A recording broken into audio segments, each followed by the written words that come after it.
Hello guys, nasu sumayam gidamakta kanagum mamagi punsida aseng buthokiba wari mapuduna laksari wari se kamaina tawbaga habadu mayam punna khaminasi mayam punna taminasi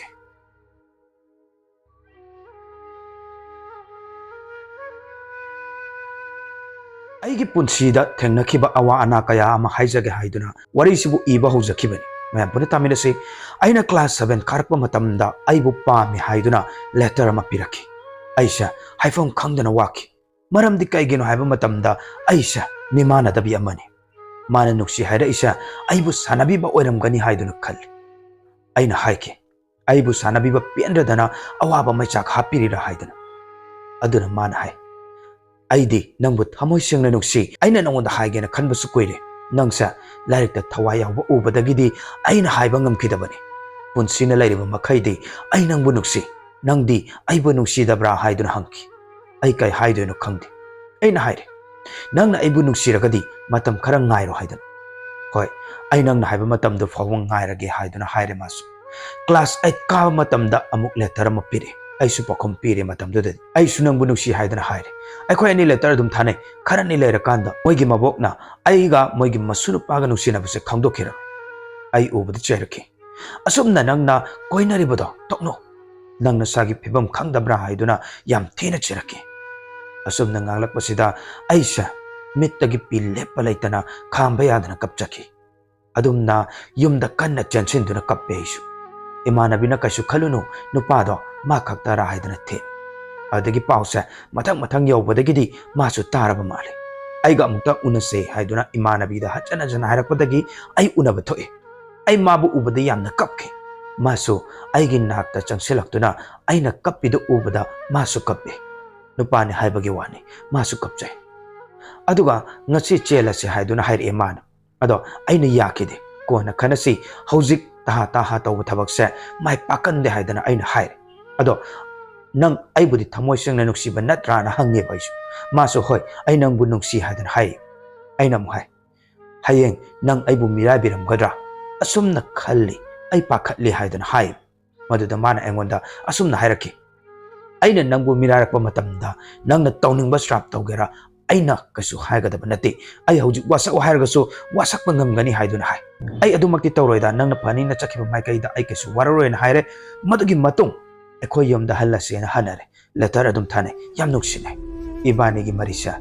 ekhoi gi laikai gi mi loina khangnare magi mabuk na hairisa aina koinari badugi magi mama do ekhoi laikai dagi yum pan khibani khara leiraga aina class 11 kaba matamda magi mama do yumda lai aduga aibu la o hari haidana imanabina kawba lai ai tale da chatpana haire isu imanabina amuktang di chalusi nungai roina chale mama duna nangla ichaga khangnai haire sibun hang ada aije khumba ngamdreba ada nupi amana mani nachanu pani na soina ibi makoi naren haiki ada mama na kari hairke da ibema nangsena sakti phaje ado ichadi chung piran chabi ama khangna handore aduna nang maga pau phaunaranu madanga pau phaunai na taragadi kaya nungai ro sini nang di soina bini ne imo webanga moi sini asumne yam tina cherake aisha haifam khangdana yam kappi yumda yorpada imung manung mi loina pause targa lerami aduda aigi babana aije phureba nangna sagi phibam khangdana nupa koiriba karigino mina thina nganghaliba karigino haiduna ingonda chaiki imaga idom cha hoigana su khamdu e aduga imungda pusanduna themi koina rurano makoina mimana drena hanthaba yengde yengliba moigi su matam lakhini haidana asumna kaisu khalano kapkano haiduna thembiki ai siamna waba henman badagidi sirage ai hinglubagi kana baselaitre asumna khalaga hoyawo botalama thiba matamda lauda kapagi machit ama lehobado madu thakpadagidi imana makhol ama tai haiduna yengba thorapada aisha gyan mangduna tabadu uki imana koi lau badagidi tumlamba baba dada idom cha kaka makoi loina chenthore ai doctor da pukat padagidi siba makti si hodre sigi pause tabada masu doctor da laaga aibu yengba laki aigi imungi mi mayam na ngangbire mas amuk chena happy bala ira chalo nang yam thuna asumna hairaga aigi babana fugena tawbada mana khuramaga asumna haire ai mabu yamna nuksi asumna hairaga kauthokpa sungam loyana kappaga hairaki aduda aigi babana amuk khanna unaba yararoi asumna hairaga tale ꯑꯩꯅ ꯐꯔꯛꯄꯗ ꯑꯩ ꯃꯥꯒꯤ ꯋꯥꯈꯜ ꯈꯠꯂꯔꯣꯏ ꯈꯟꯈ꯭ꯔꯦ ꯑꯗꯨꯕꯨ ꯍꯦꯟꯅ ꯅꯤꯡꯁꯤꯡꯕꯅ ꯍꯦꯟꯅ ꯑꯋꯥꯕꯒꯨꯝ ꯇꯧꯏ ꯏꯀꯨꯏ ꯀꯨꯏꯗꯅ ꯀ꯭ꯂꯥꯁ 12 ꯀꯥꯕ ꯑꯗꯨꯋꯥꯏꯗ ꯅꯨꯄꯥ ꯑꯃꯅ ꯄ꯭ꯔꯄꯣꯁ ꯇꯧꯔꯛꯑꯦ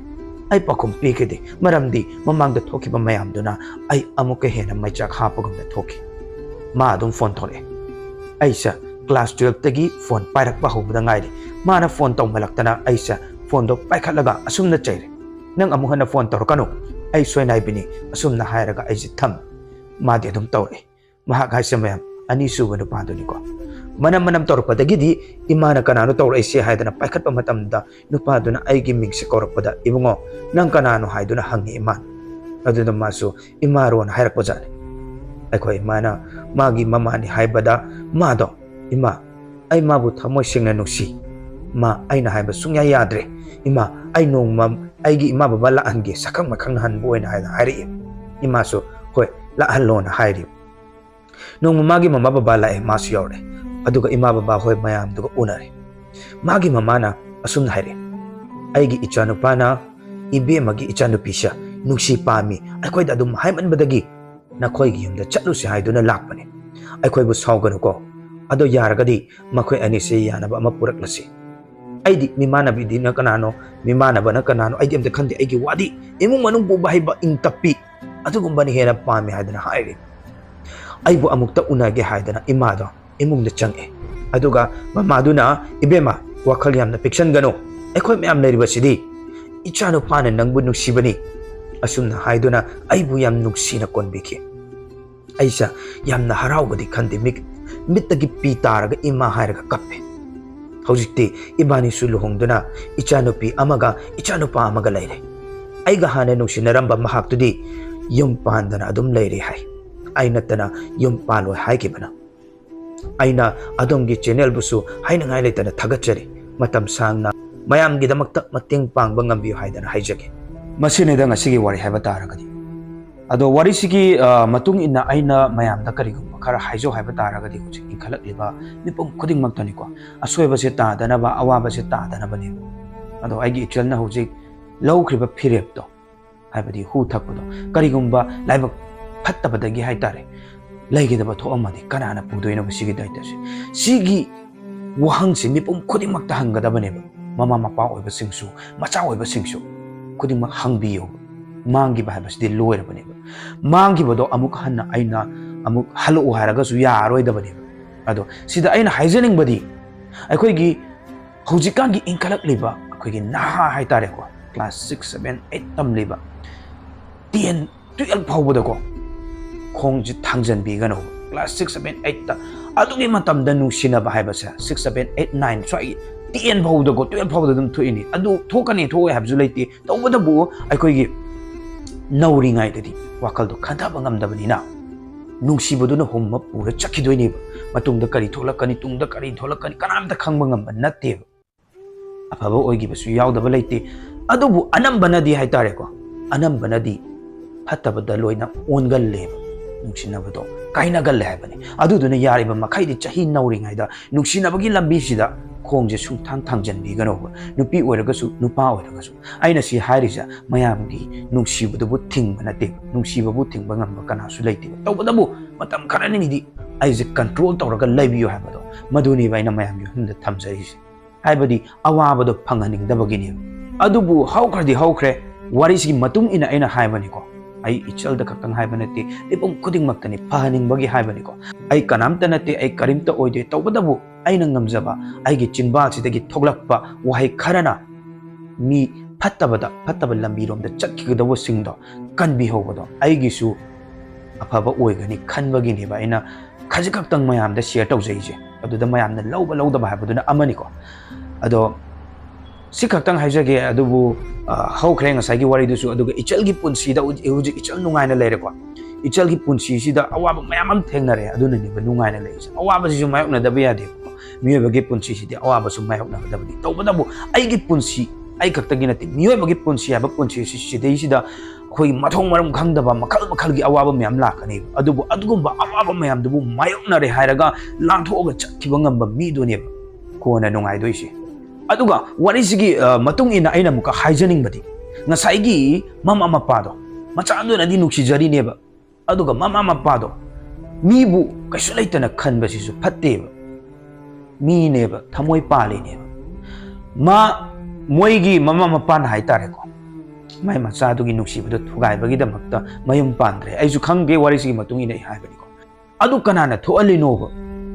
ꯍꯧꯖꯤꯛ ꯏꯆꯜꯅ ꯑꯇꯣꯞꯄ ꯑꯃꯗ ꯃꯌꯨꯝ ꯅꯨꯡꯉꯥꯏꯅ ꯄꯥꯜꯂ ꯂꯩꯔꯦ ꯍꯧꯖꯤꯛꯀꯤꯗꯨꯗ ꯂꯩꯖꯔꯝꯃꯁꯨ ꯅꯨꯡꯉꯥꯏꯅ ꯂꯩꯔꯝꯒꯅꯤꯕ ꯑꯗꯣ ꯅꯨꯡꯉꯥꯏꯅ ꯂꯩꯔꯝꯕ ꯌꯥꯏ ꯂꯩꯔꯝꯗꯕ ꯌꯥꯏ ꯑꯗꯨꯗꯤ ꯈꯪꯗꯦꯀꯣ ꯃꯇꯝꯒꯤ ꯃꯇꯨꯡꯏꯟꯅꯁꯨ ꯄꯣꯔꯛꯀꯅꯤ ꯇꯧꯕꯇꯕꯨ ꯑꯩꯅ ꯃꯃꯥ ꯃꯄꯥ ꯑꯣꯏꯕ ꯈꯨꯗꯤꯡꯃꯛꯇ ꯈꯪꯍꯟꯅꯤꯡꯕꯗꯤ ꯑꯩꯒꯤ ꯏꯆꯥ ꯑꯩꯅ ꯃꯃꯥꯡꯗꯁꯨ ꯑꯗꯨꯝ ꯍꯥꯏꯖꯕꯅꯤꯀꯣ ꯑꯩꯒꯤ ꯏꯆꯥ ꯐꯔ ꯂꯣꯏꯔꯦ ꯑꯩꯒꯤ ꯏꯆꯥꯁꯤꯅ ꯂꯧꯔꯛꯀꯗꯧꯔꯤꯕ ꯏꯃꯧꯁꯦ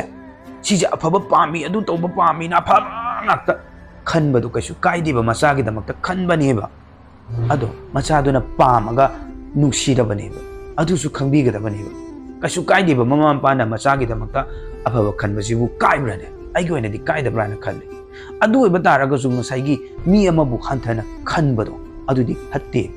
ꯀꯅꯥ ꯈꯪꯄꯣꯠꯅꯣ ꯄꯨꯟꯁꯤꯁꯤ ꯇꯝꯕ ꯄꯣꯠ ꯅꯠꯇꯦꯕ ꯍꯌꯦꯡ ꯀꯔꯤ ꯑꯣꯏꯒꯅꯤ ꯉꯁꯤ ꯀꯔꯤ ꯑꯣꯏꯒꯅꯤ ꯀꯅꯥꯝꯇꯅ ꯈꯪꯕ ꯅꯠꯇꯦꯕ ꯑꯗꯨꯅ ꯀꯅꯥꯝꯇ ꯈꯪꯗꯕ ꯄꯨꯟꯁꯤꯁꯦ ꯑꯩꯈꯣꯏꯅ ꯂꯦꯞꯄ ꯉꯝꯄꯣꯠ ꯅꯠꯇꯦꯕ ꯇꯧꯕꯇꯕꯨ ꯃꯤꯅꯨꯡꯁꯤ ꯍꯥꯏꯕꯗꯣ ꯃꯤꯑꯣꯏꯕꯒꯤ ꯃꯥꯒꯤ ꯂꯤꯆꯠ ꯍꯥꯏꯕꯗꯣ ꯑꯗꯨ ꯌꯥꯎꯕ ꯇꯥꯔꯒꯗꯤ ꯄꯨꯝꯅꯃꯛ ꯑꯐꯕ ꯑꯣꯏꯒꯅꯤ ꯍꯥꯏꯕꯗꯨꯅꯤ ꯑꯩꯅ ꯃꯌꯥꯝꯗ ꯍꯥꯏꯖꯅꯤꯡꯕꯗꯤ ꯃꯁꯤ ꯈꯛꯇꯪ ꯍꯥꯏꯖꯒꯦ ꯍꯥꯏꯅꯤꯡꯕꯕꯨꯗꯤ ꯌꯥꯝ ꯂꯩ ꯋꯥꯔꯤ ꯃꯌꯥꯝ ꯑꯃ ꯊꯥꯒꯠꯂꯛꯄꯗꯣ ꯑꯗꯨꯒꯤ ꯃꯇꯨꯡ ꯑꯩꯅ ꯑꯩꯒꯤ ꯃꯣꯠ ꯑꯣꯏꯕ ꯐꯣꯡꯗꯣꯛꯆꯒꯅꯤ ꯑꯩꯈꯣꯏꯅ ꯑꯁꯤꯒꯨꯝꯕ ꯑꯩꯅ ꯍꯥꯏꯗꯤ ꯐꯣꯡꯗꯣꯛꯑꯦꯅ ꯑꯁꯤꯒꯨꯝꯕ ꯋꯥꯔꯤ ꯃꯌꯥꯝ ꯐꯣꯡꯗꯣꯛꯑꯦꯅ ꯃꯌꯥꯝꯗꯕꯨ ꯂꯥꯟꯅ ꯁꯤꯗꯕ ꯂꯥꯟꯅ ꯂꯝꯖꯤꯡꯕ ꯑꯗꯨꯒꯨꯝꯕ ꯀꯩꯝꯇ ꯅꯠꯇꯦ ꯑꯐꯕꯅ ꯀꯔꯤꯅꯣ ꯐꯠꯇꯕꯅ ꯀꯔꯤꯅꯣ ꯍꯥꯏꯕꯁꯤ ꯃꯤꯄꯨꯝ ꯈꯨꯗꯤꯡꯃꯛꯅ ꯈꯟꯕ ꯂꯣꯏꯅ ꯍꯩꯅꯕ ꯉꯥꯛꯇꯅꯤ ꯂꯣꯏꯅ ꯈꯟꯊꯕꯤꯔꯒ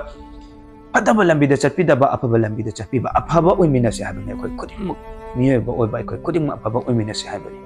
ꯑꯗꯨꯒ ꯑꯩꯈꯣꯏꯅ ꯁꯤꯒꯨꯝꯕ ꯋꯥꯔꯤꯁꯦ ꯍꯥꯞꯆꯕ ꯃꯇꯝꯗ ꯀꯅꯥꯒꯨꯝꯕ ꯑꯃꯠꯇꯒꯤ ꯃꯐꯝꯗ ꯁꯣꯛꯀꯗꯕ ꯑꯗꯨꯒ ꯀꯅꯥꯒꯨꯝꯕ ꯑꯃꯠꯇꯒꯤ ꯃꯐꯝꯗ ꯂꯥꯟꯅ ꯈꯟꯕꯒꯤ ꯋꯥꯈꯜꯂꯣꯟꯗ ꯍꯥꯞꯆꯕ ꯑꯃꯠꯇ ꯂꯩꯖꯗꯦ ꯁꯣꯏꯈꯤꯕ ꯂꯥꯟꯈꯤꯕ ꯌꯥꯎꯔꯒꯁꯨ ꯃꯌꯥꯝꯅ ꯁꯨꯡꯁꯣꯏ ꯁꯣꯏꯗꯅ ꯉꯥꯛꯄꯤꯒꯅꯤ ꯍꯥꯏꯕꯒꯤ ꯊꯥꯖꯕꯁꯦ ꯊꯝꯕꯒ ꯂꯣꯏꯅꯅ ꯑꯁꯤꯒꯨꯝꯂꯕ ꯑꯁꯦꯡꯕ ꯋꯥꯔꯤ ꯑꯩꯈꯣꯏꯒꯤ ꯆꯦꯅꯦꯜꯁꯤꯗ ꯍꯥꯞꯄꯤꯅꯤꯡꯕ ꯂꯩꯔꯒꯁꯨ ꯑꯩ ꯅꯝꯕꯔ ꯑꯝꯇꯪ ꯍꯥꯞꯆꯔꯝꯒꯦ ꯃꯗꯨꯗ ꯁꯨꯡꯁꯣꯏ ꯁꯣꯏꯗꯅ WhatsAppꯇ ꯄꯥꯎ ꯐꯥꯎꯕꯤꯔꯛꯎ 9774505165 ꯍꯥꯏꯔꯤꯕ ꯅꯝꯕꯔ ꯑꯁꯤꯗ WhatsAppꯇ ꯑꯗꯣꯝꯅ ꯍꯥꯞꯅꯤꯡꯂꯤꯕ ꯋꯥꯔꯤꯁꯤꯡꯗꯣ ꯍꯥꯏꯇꯥꯔꯦ ꯑꯗꯨꯗꯣ ꯏꯊꯣꯛꯄꯤꯔꯦ ꯍꯥꯏꯔꯒ ꯑꯩꯈꯣꯏꯒꯤ WhatsApp ꯅꯝꯕꯔ ꯑꯗꯨꯗ ꯀꯣꯄꯤ ꯄꯦꯁ ꯇꯧꯁꯟꯗꯨꯅ ꯊꯥꯖꯟꯕꯤꯔꯛꯎ ꯑꯩꯈꯣꯏꯅ ꯁꯨꯡꯁꯣꯏ ꯁꯣꯏꯗꯅ ꯑꯗꯣꯝꯒꯤ ꯋꯥꯔꯤꯁꯤꯡꯗꯨꯕꯨ ꯑꯩꯈꯣꯏꯒꯤ ꯆꯦꯅꯦꯜꯁꯤꯗ ꯍꯥꯞꯄ ꯉꯝꯅꯕ ꯍꯣꯠꯅꯖꯔꯛꯀꯦ ꯑꯗꯨꯒ ꯃꯃꯥꯡꯗ ꯑꯩꯈꯣꯏꯒꯤ wari happy ki bhai bata rekwa ai phone je sindok sin to da kitang wari je kitang amani kak ki gumba adum ma le ba aina lokthok pa yam di lokthok ore ba adu kana gumba mioi na haita rekwa khoi gi wari je hap ta ba thadi thar kar ba aina hapak ta ba gumba adum ba yaw le ra ga so tang WhatsApp ta mention to biro adu ga tang ga thousand bira ga aina sung soi dana hapak yam je thamje ba loi ne na ngasigi damak ta di kainar si mathangi wari da muk map na thengnar si ya fare